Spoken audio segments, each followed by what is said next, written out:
Welcome, everyone, and thank you for joining us here on The Father Show. And I'm your host, Mike Thompson.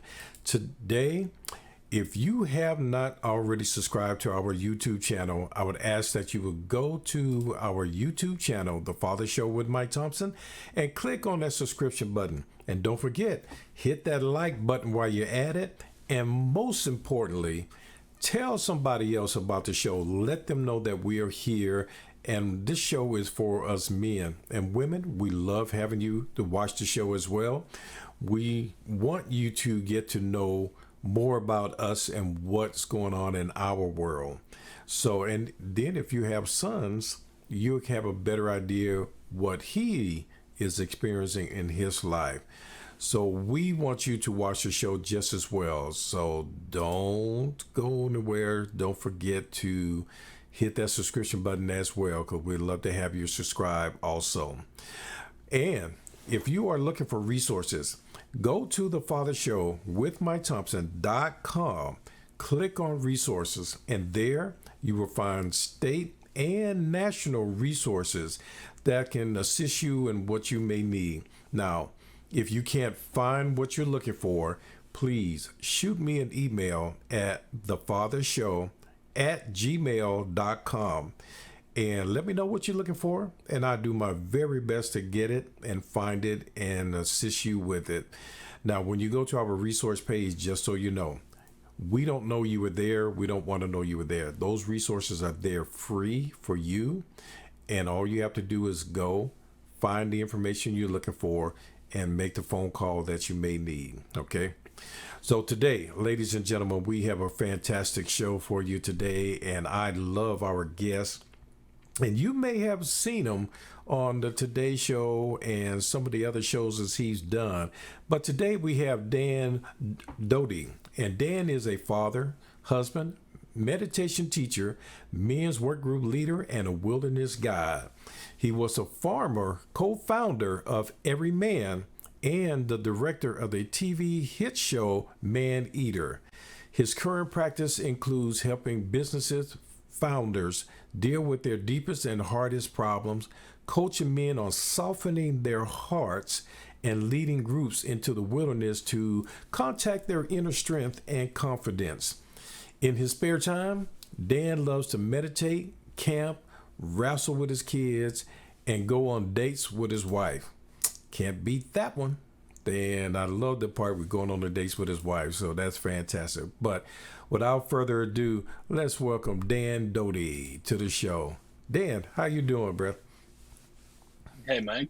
Doing well. Your theme music lifted me up. I dig it. Really like your intro song a lot. You're showing your age, Dan. Yeah, I think so. Yeah. Yeah, I love funk, and I'm a former musician, so I love really all types of music, but funk is one of my favorites, and it kind of gets you up and going.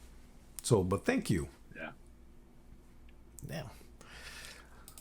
And so let me ask you, how did you get into EVRYMAN? And tell us a little bit about EVRYMAN. Yeah. So I'll tell a short version of how I got into it, but it goes back through my whole life in a sense. And I grew up in the Midwest in North Dakota, little tiny farm town, and there wasn't a whole lot of emotion going on in my family, in my culture, in my community, and it was a lot of really just insular folks. And I was a pretty deep feeling young guy, and pretty sensitive, and I was really always curious about how I could tell that everybody was feeling a lot more than they ever let on, right? That there was a gap between what people actually felt and what they expressed. And that I think in some ways that's the thing that I've been working with my whole life, and really made a part of my life's work. And so I'll tell one other quick story before I connect the dots here. And my first job after college, I was a young kid, 22, was that as a wilderness therapy guide. And so I spent several hundred days out in the wilderness guiding groups of young adolescent men, boys, in therapeutic programming. And I just feel like I stumbled into my best calling, or the best use of me and Hmm. my life. And I was particularly inspired by working with boys and their fathers, and watch the process of how, um, first of all, how many barriers and walls were between, Hmm. child and father, but then to be there and participate as those walls came down, and dad and kid were able to fully in each other, love each other, express how they felt, was really some of the most magical moments of my life. And so I really just, I took it on. I felt like called to ask questions and learn and practice. How do we help boys and men be more fully present with each other, with everybody else? How do we teach them the skills to emote and to communicate and to relate and to love and to feel? And several years later, many years later, after the birth of my first son, after many years of plotting and planning, I launched, along with a couple co-founders, EVRYMAN. That was the lead up story. Okay, good. And I have to say, learning to really connect with your son or your kids, period, is something I wish I had done a better job. Now my boys are 25, yeah, 25, 26, somewhere 25. And I wish I had known then what I know now, and how I could have done a better job at connecting with them. And but it's never too late. Like I said, my boys are 25, and the other day, just last week, one of them we were on the phone just catching up, and about after an hour and a half, I'm like, okay, son, dad's got to go to bed because I got to get up early in the morning. He said, I know that. I know. I could talk to you a little longer. I'm like, yeah, and I could too, but I'm kind of pooped and was really tired. But it's great to see us connecting even more and more. And watching some of the things that you've been on, and watching some of the things that you talked about men being more vulnerable and opening up, and like you mentioned earlier, you as a kid understood the emotion. You was emotional, more of an emotional child. You can feel that, and it's great to sit back and see that and get to know your kids. And I think the reason why it's happening is because I am opening up more, and I am expressing myself more. Because some of the conversation that my son and I had the other night, I really wasn't anticipating, but you know, uh, but it's great. I love it and I cherish it. But it really took, I think, a lot of me changing than it did him. Do you find that in a lot of men? Oh, I mean, you're nailing it 100%. I mean, I feel like the gift that a father can give his children, by opening up, by letting them in, Mm-hmm. by letting them into his life, into his heart, and what he's actually going through. Um, it's just absolutely, it's immense. It's a game changer, So my whole career has been oriented toward, yeah, really getting in there with men, and learning their deepest wounds, their deepest strength, their biggest strengths, really just knowing them, where you get to, take the masks off and Mm-hmm. pull the curtains back and just be all the way honest, right? That's what my career has been about. And, working with so many men, thousands and thousands at this point, one of the biggest wishes that's pretty constant through most men today, when they think about their fathers, they just wish that their dad would have let them in, would Mm-hmm. have given them some sense of how life was for him and what he was going through. And, I think there's this cultural or historical thing where men and fathers for generations, and I don't know how far back it goes, but the stern face, or the sort of um, stoic attitude of Mm-hmm. not sharing and not showing. With a lot of like some the current generations of men my age and younger, some of that was some of the, I don't know, some of the things that a lot of men have to heal from is their their father issues, their father wound, Mm-hmm. in a sense. And so it's just really exciting to be able to support men today who know they want to show up with their kids in a different way, and are willing to willing to do what it takes Yeah. to do it. And I think in this younger generation, like I said, I'm in my 60s now, so I see that younger generation, like the 20s and the 30s and even the 40s, has really changed from when I was a young father. The men are learning that we need to be more involved, so they are getting more involved. And that's Yeah. fantastic. And I know that's a lot from the work that you've been doing. Yeah, I'm curious, Mike, if one thing I like to talk about, like I love looking at the generations back, because you know as well as I do, we learn to be a dad primarily from watching our own dad, or the Hmm. lack of having a dad, or whatever our Absolutely. situation was, right? So, Absolutely.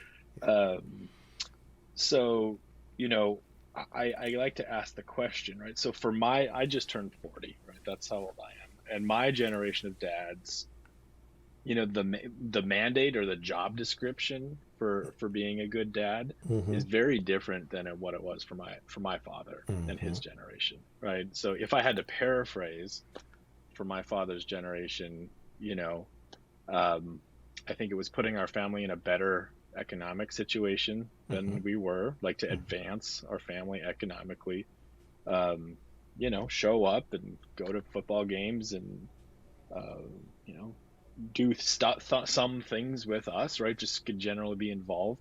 Um, my generation as a father, I think, is there's several things tacked on to that, right? So it's sharing more of the home workload, sharing more of the emotional load, being far more um, you know aware of guidance for the children, and being Hmm. much more deeply connected, being a safe place, and being more physical, just a lot of things. And so yeah, I'm curious, when you became a dad, what was the job description for you, or what would have constituted being a good dad?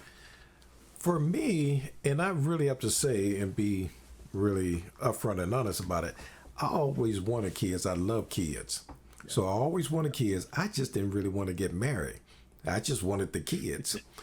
But my religious background and upbringing wouldn't really allow. I mean, it will allow it because you can do it, but the way my mother raised me and my dad raised me, no, you didn't do that. So, but once I had kids, my description was more of being, like you said, economically, making sure they were okay, make sure they had a roof over their head, making sure they had food in their stomach. However, when my daughter was born, I was 33 years old, and that was my first child. I actually took her to work with me every day, and I was the Oh, main caregiver. So at that time, I had a liquor store, and so my office upstairs, I put a crib up there for her. mhm. Down by the counter was a playpen for her. So she would be there with me all day.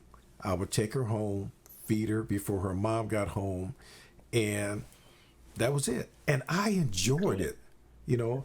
And Yeah. I know that's not a Yeah. norm Yeah. for a man in my generation, but Yeah. that's what I did. Yeah, that's beautiful. Yeah, I'm similar to you. I did always want kids, or I just had this sort of simple assumption that I would. I didn't know a lot about kids. It's not like Hmm. I don't think I held a baby until I had one, to be honest with you. But yeah, I always wanted kids too. And it's been, just I do find it to just to be one of the greatest joys of my life, if not the greatest joy. You know? Yeah, and I know that was really what we was going to be talking about today. Fatherhood as the greatest opportunity for men to grow and really to have that opportunity. So let me ask you, with that, why do you think, Father? I know we've talked about it, but what would we say to other men as the reason why fatherhood would be the greatest opportunity for growth a man can have? Yeah, it's a pretty straightforward answer. It's because you have to, because it's gonna happen anyway. I mean, fatherhood. Um, of course, it's different for every single person, but Mm-hmm. it is incredibly challenging in many ways. And I Mm-hmm. know I can speak for myself. Uh, I was attempting to grow and working on growing before I had children too. I like to meditate. Did the whole men's work thing, and put a lot of my effort into being the best version of myself.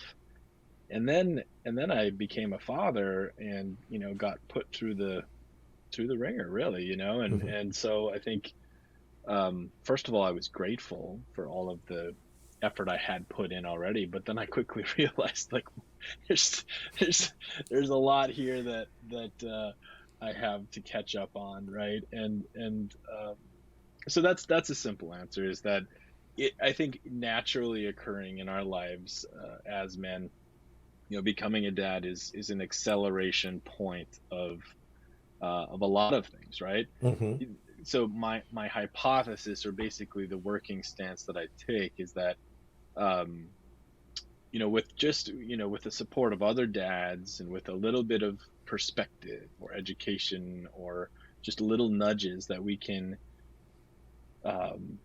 really, in some ways, make the most of the growth that's going to happen. But I guess I'll tell you, what happens a lot is the men who come to me, they have a job, sometimes a big job. They want to Mm-hmm. be really involved at home, and they still want to be themselves. They still want to maybe stay fit, or have their religious or spiritual practice, or whatever. And honestly, um, trying to do it all kicks their butt, and Mm-hmm. and I think that, there is just yeah, I think there's a breakdown for most men. There's some sort of breaking down of who you thought you were when you become a dad.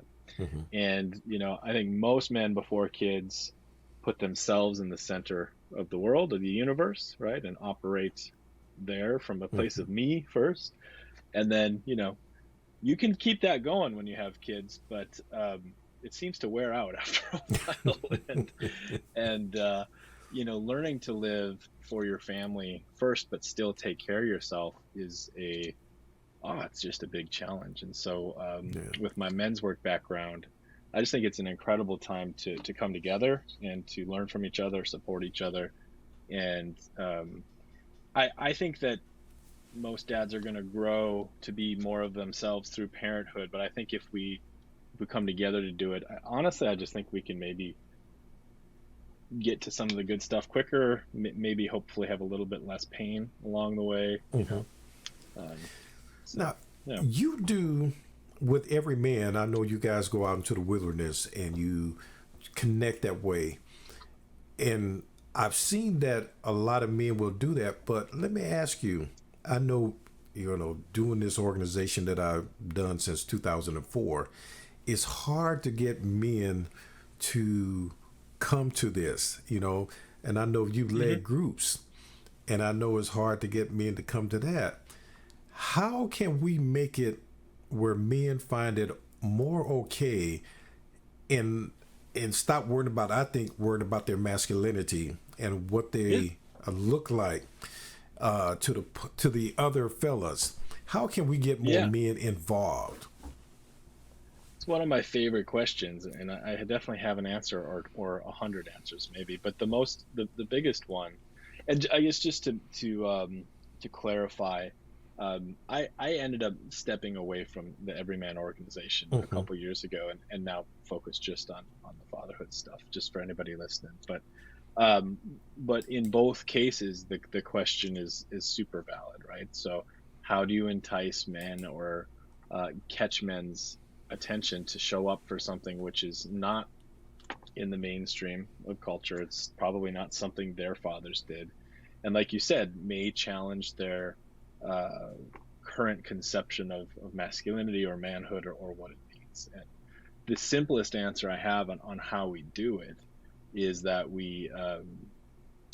the message needs to be shared by men who other men just respect or can see themselves in, or for example, here's a very clear-cut example. So one of my best friends is a returned Army Special Forces veteran, right? Mm-hmm. And people like that, football players or special forces, military guys, they kind of automatically get the respect from Mm-hmm. most men, right? They just get it.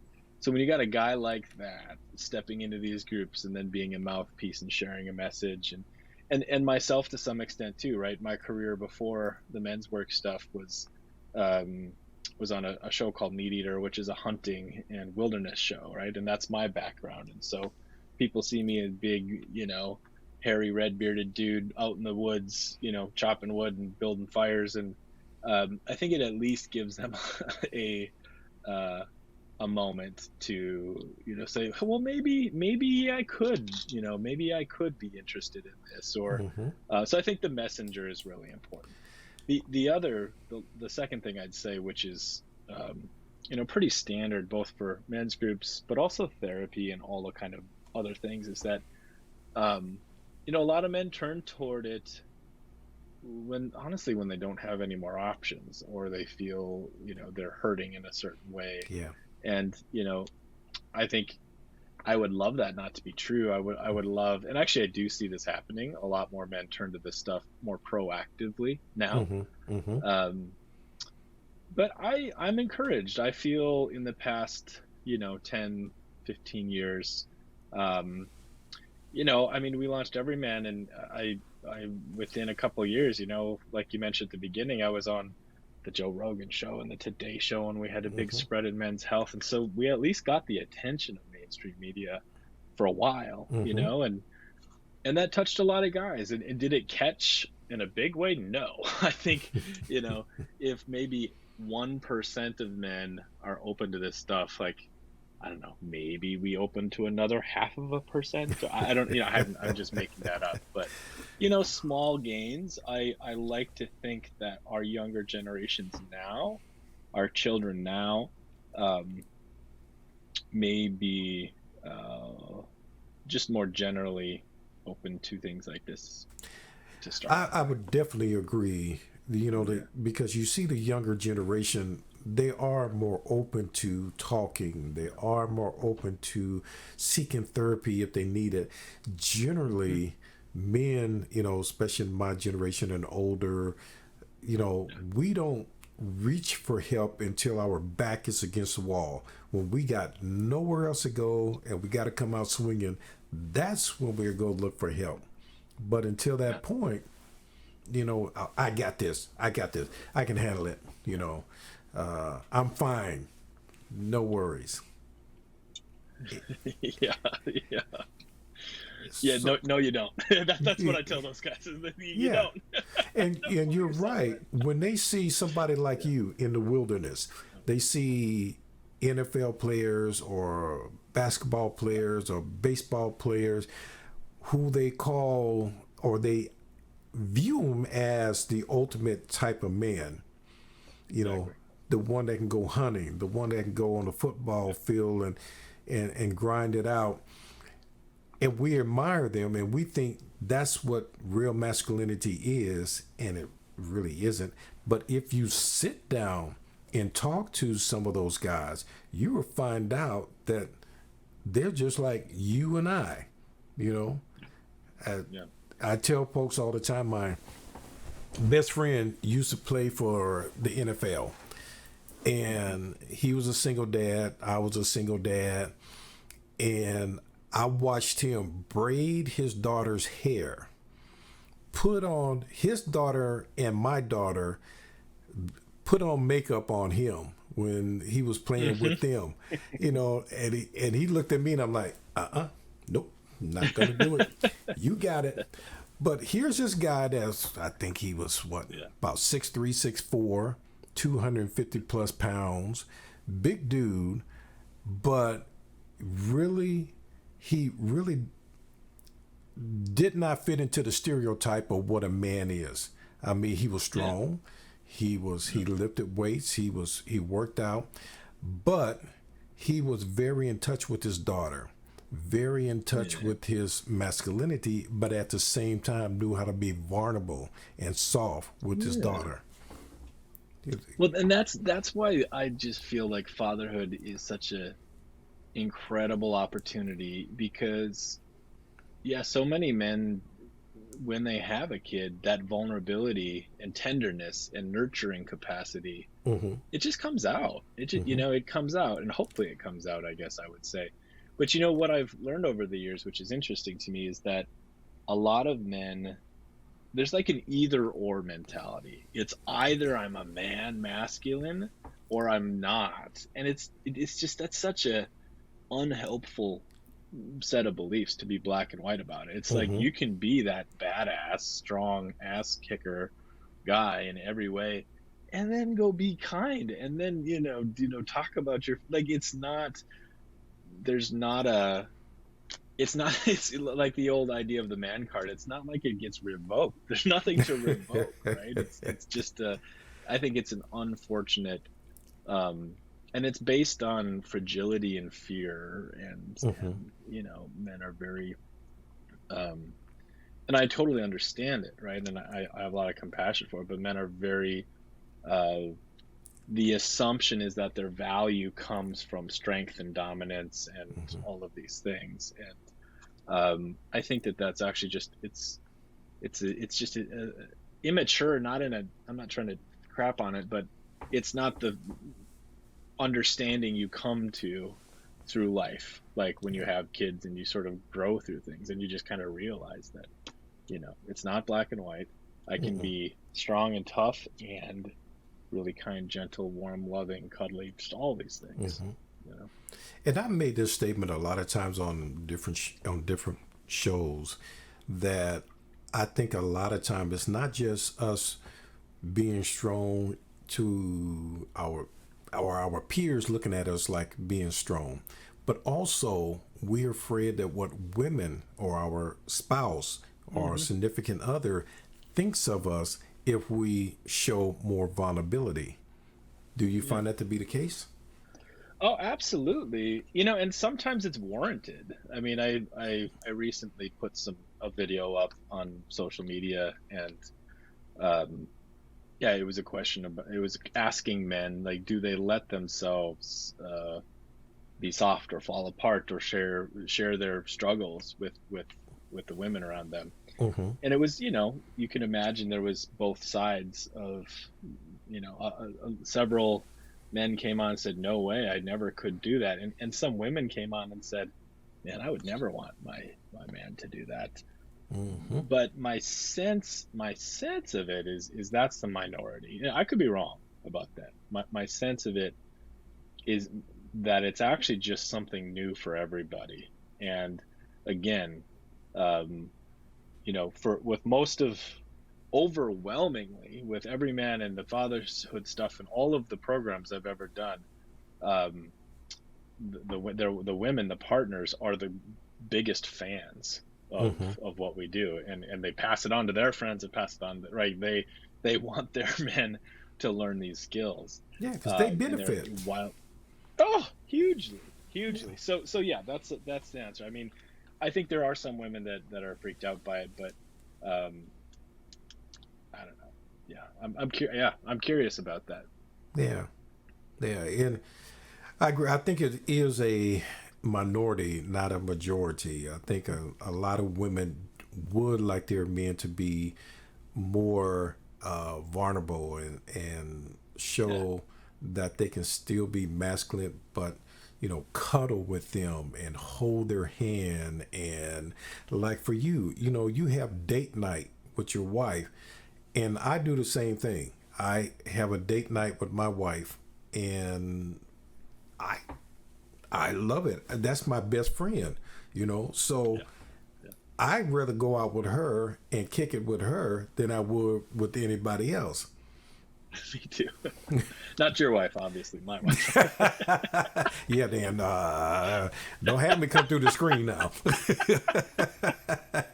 But that's a good point. It's such a good point, right? Where again, I think, most men would love their partners or husbands to be able to soften, but probably not all the time, right? Not Right. always, right? Right. It's that, and that's that balance thing. It's like, and I think that's the thing that most men just honestly haven't really learned, or it hasn't been modeled to them.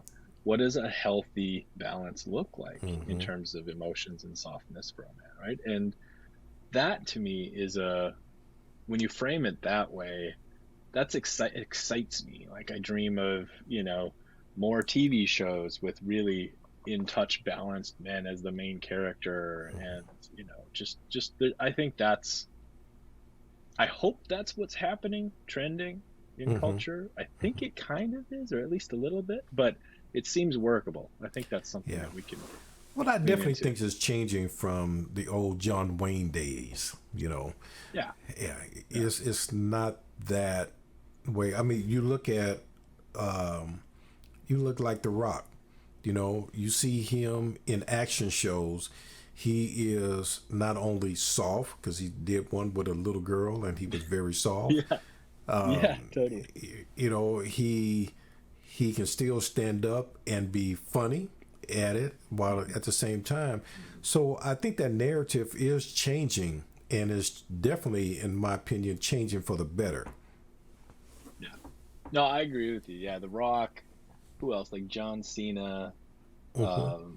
Yeah, a lot of the big comedians, and yeah, there's I mean, people are just talking so much more now, right? I mean, with Mm-hmm. podcasts and Mm-hmm. all of these figures, like you get to know them, and I think seeing behind the curtains, you're not just seeing the strong guy on the screen, you're also seeing his life, and I think Yeah, it seems to be good or healthy. bad. I think you're Yeah, right. yeah, Yeah, yeah. yeah. Now, why do we assume that men knows how to do the job, how or dad knows how to do the job from the get go? Why do we assume that? Or let me throw it this way: why do women assume that? Yeah, great question. When I work with my guys, I like to bring in a tool that I also use in like corporate settings and coaching. And if you divide our our life into two categories of doing and being, and Mm-hmm. just take that frame for a second, right? And so I think historically men have derived most of their value and identity from the doing part and far less from the being. And so, doing is pretty obvious of what that means. Being is, how you show up, your presence, your ability to slow down and stop maybe and to listen and just to um, value yourself simply for yourself as a human being, Mm-hmm. not simply the output through your hands or your head or whatever you do, right? And so I think just in general, men are in the paradigm of, you know, doing and fixing and problem solving. And um, I think easily the dominant way of being that most men are, how they live and how they Mm-hmm. are. And, in that, I think for me, it's kind of easy to see, well, who rises to the top of the pile in the doing. It's the ones who can solve problems and do faster and do bigger and all of that. So I think there's just a natural competitive element. Um, and I also wonder, just historically, back through different, I don't know, ages, 100 years ago, 500 years ago, 1,000 years ago, back through human history. Mm-hmm. Um, yeah, I don't know. I mean, I guess, my sense is, men probably built the houses and hunted the meat and did right? They did the doing a lot. So, um, that's my messy answer. I'd be, I mean, you don't have to go there. I'd be curious of what your thoughts are if you want to share. Well, I think, society just think that we know how to do anything. I think that was part of our role. We know how to put the bacon on the table. We know how to Hmm. fix the shed. We know how to be a dad. But you alluded to it earlier. A lot of what we know is what we learn from the men around us, whether it was your Yeah. own dad or grandfather or uncle or, whomever, even your friend. But that's where we learn how to be who we are. And then we kind of take a little bit and say, okay, well, I like that part. I can't be that way. Like for you, you go out in the wilderness. Some men don't Yeah. like going out in the wilderness. They don't like No. camping. So they'd be like, no, I'm not going to do that part, but, I can Yeah. do the rest of it. Yeah. So, Yeah. For me, like, I don't know a thing about engines or cars or vehicles, and that's a traditional masculine hmm, thing, right? But right right. now, my truck is in the shop, and um, yeah, I think when I was younger, maybe I was ashamed of that. But I mean, you look around at how many different things there are to learn and to Hmm. have a handle on it. You can't do them all, right? No, And I think no. it's cool when a man has the confidence in himself to choose what's right for him and to what he's good at, and and there's still so many men that have leftover feelings of, they think they need to be better at sports or whatever the Yeah, masculine thing yeah. is in their head, you know. Well, one of the things that I say on this show a lot is that we are trying to bring data to you, things, information to you, so you can be the best version of yourself. In that way, that just because you might not know how to build a shed or work on an engine, it doesn't mean you can't learn it, but it also doesn't mean that you are less of a man if you don't know how to do that. Because I'm like you, I could work on an old car. Like I had a 65 GTO when I was in high school and in my first years in college. I could work on that. Today, I couldn't even begin. I'm even scared to change a tire if it goes flat. It's like, okay, do I know how to do that? I'm not quite sure, but so I'm not that mechanical inclined. Um, but I love working with my hands. But I was never taught like my oldest son. He is in construction. He knows how to do that stuff. I don't. Would I like to? Yeah. Yeah, but I really don't. Yeah. So I don't really worry about it. I try to improve on myself, as I was mentioning earlier, being able to connect with my kids more, being able to connect with my wife more, being able, just finding those little things that I can fine tune to make me a better man and a better husband and a better father and better boss. All those things I try to do and to be the best version of me. And that's who I am. And that's what we want for the other men.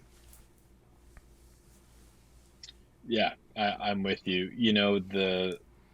Um, there's a writer named Esther Perel, who I like and respect, and got to do some events with her. And one thing she said to this group of men was that, you know, um, women don't have the same problem men tend to have, which is you don't have to earn your way to being a woman. You don't have to prove your womanliness.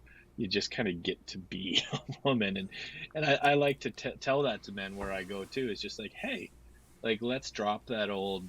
Let's try dropping that old story, and just try it on. Like you just are a man. Like if you Mm-hmm. identify a man, and like you just are, and Mm-hmm. you don't have to perform in any certain way,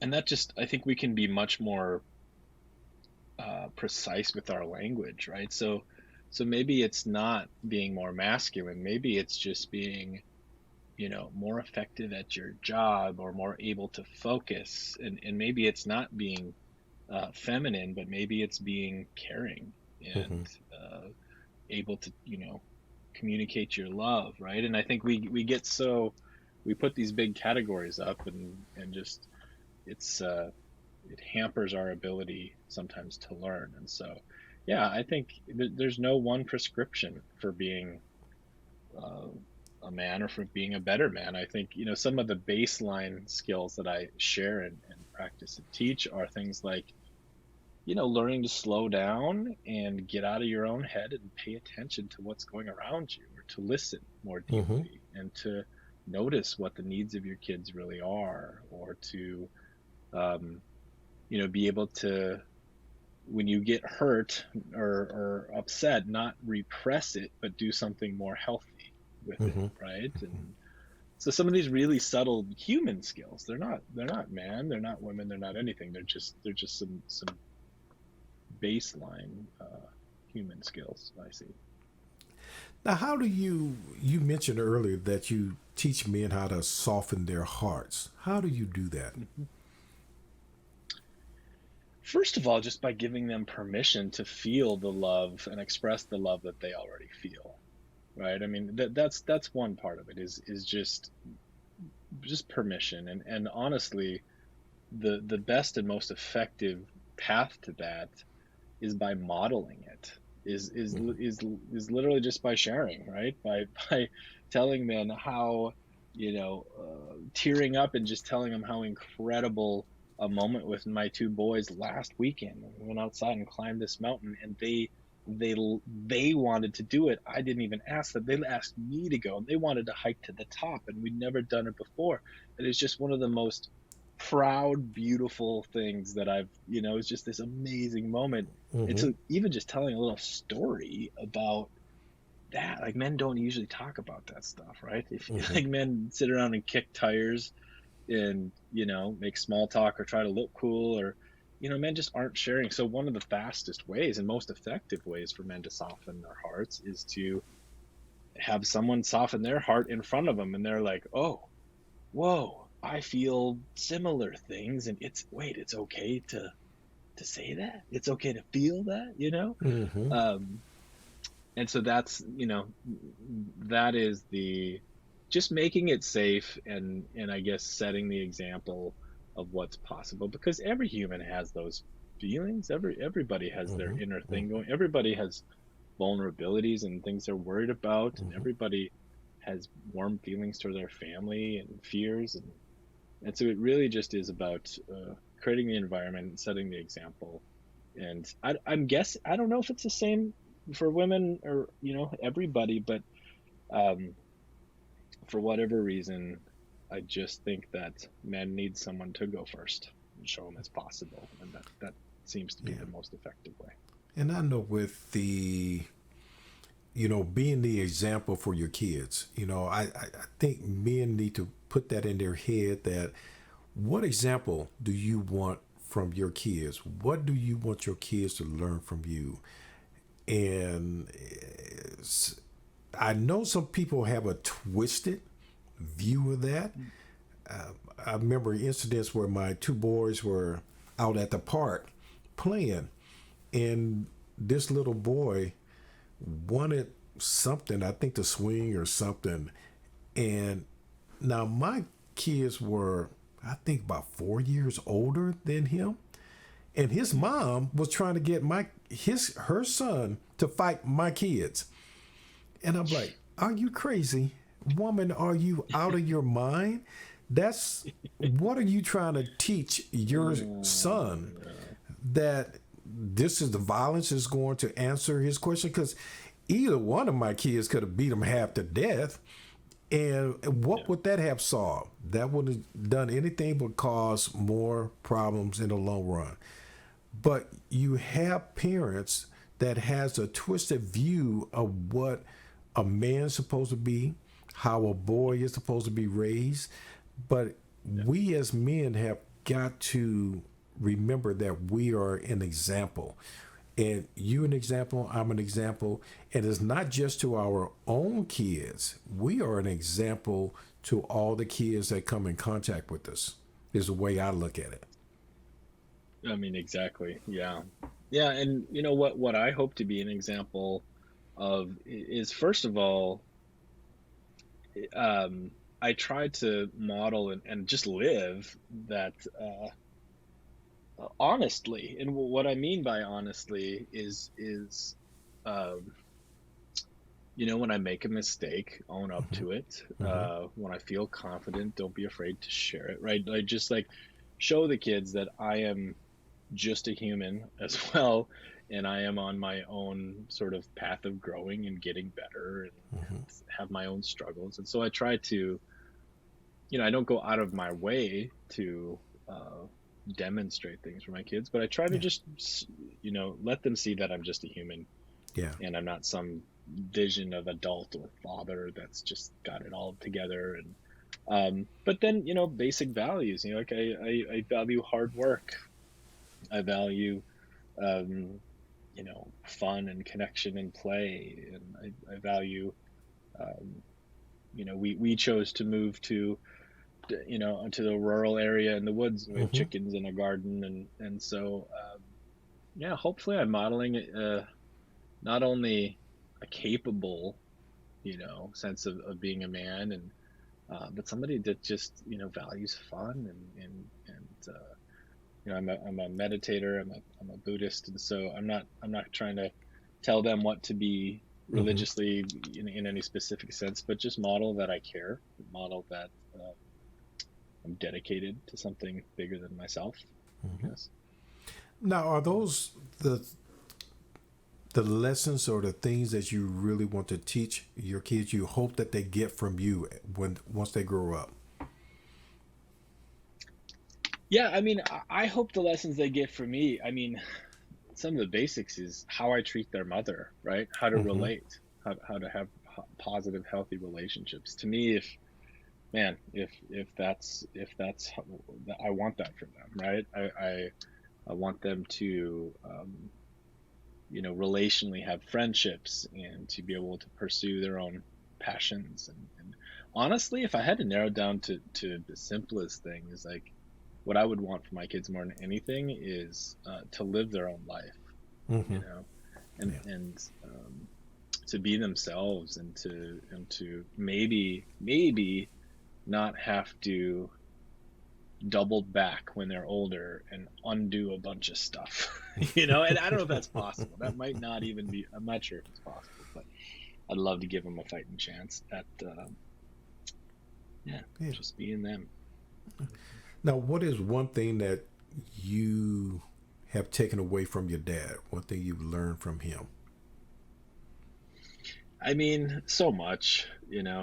um I feel like we're I mean, it's funny, we're so similar. I spent a lot of my life trying not to be like certain parts of him, but um my dad shows up, and that's always been true. And he was my biggest fan through my Mm-hmm. whole childhood, and the confidence that instilled in me, um, was just huge.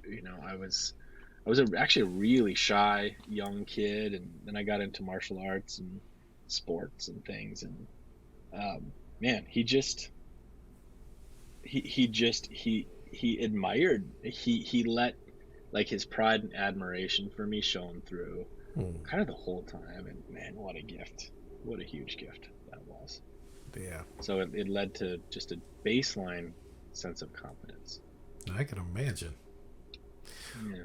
Well, Dan, that's going to have to be our show for today because I know we ran over time, but that's okay. I really have enjoyed talking with you and, learning more about how we as men can be better and how as we as men can be more vulnerable, look at ourselves differently and still call ourselves a man, you know, because we are. I don't care how you slice it. I'm still a man. I might not be the man you are, but I'm still a man.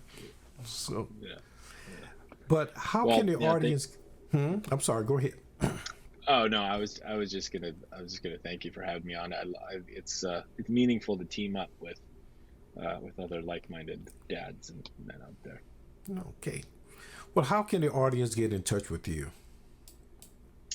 Yeah, so my website is dandoty.com, Dandoty. That's all of my offerings are there. I'm on Instagram. I'm Daniel Doty on Instagram, and I won't give you my number or address. That's so you can't do it that way. But yeah, go to my website. There's a form to reach out. You can see what I got going on, and if you're on social media, Instagram's the place to find me. Good. Good. Yeah. Right. And we'll definitely have that website on our in the description below, so gentlemen can find it, because it's good to be able to talk to somebody and meet with somebody that you can relate with and you can talk to. So I thank you for coming on the show and being a part of this show. It's great to have you. It's great to meet you. And I hope to have you back on the show again and talk with you some more, because we went way over, and that's fine. That just means we was having a good conversation. Yeah, thanks, Mike. Be happy to be back anytime. Okay. Well, ladies and gentlemen, that is our show for today. And I really want to thank Dan Doty for Doty, excuse me, for coming on the show and for providing his information. It's really been great. And I hope you have gotten someone out of it as well, because we are men. We're going to be men. And you don't have to be the man that somebody else is. You have to be you. And part of what I'm hoping for you is that you would learn to be the best version of yourself. Not the best version of me or Dan. I mean, you can take something from him, take something from other men, and integrate it into your life that fits you best, but ultimately be the best version of yourself. So, ladies and gentlemen, I want to thank you for joining us today. And if you have not subscribed to our YouTube channel, please go to the Father Show with Mike Thompson YouTube channel and hit that subscription button. And while you're there, hit the like button. And like I mentioned before, don't forget to tell somebody else, let other people know that we are here. And if you are looking for resources, go to the Father Show with MikeThompson.com. Click on resources, and there you can find national and statewide resources that can assist you with what you may need. So, ladies and gentlemen, thank you for being with us. I look forward to seeing you next week. And until that time, God bless you all, and y'all stay safe.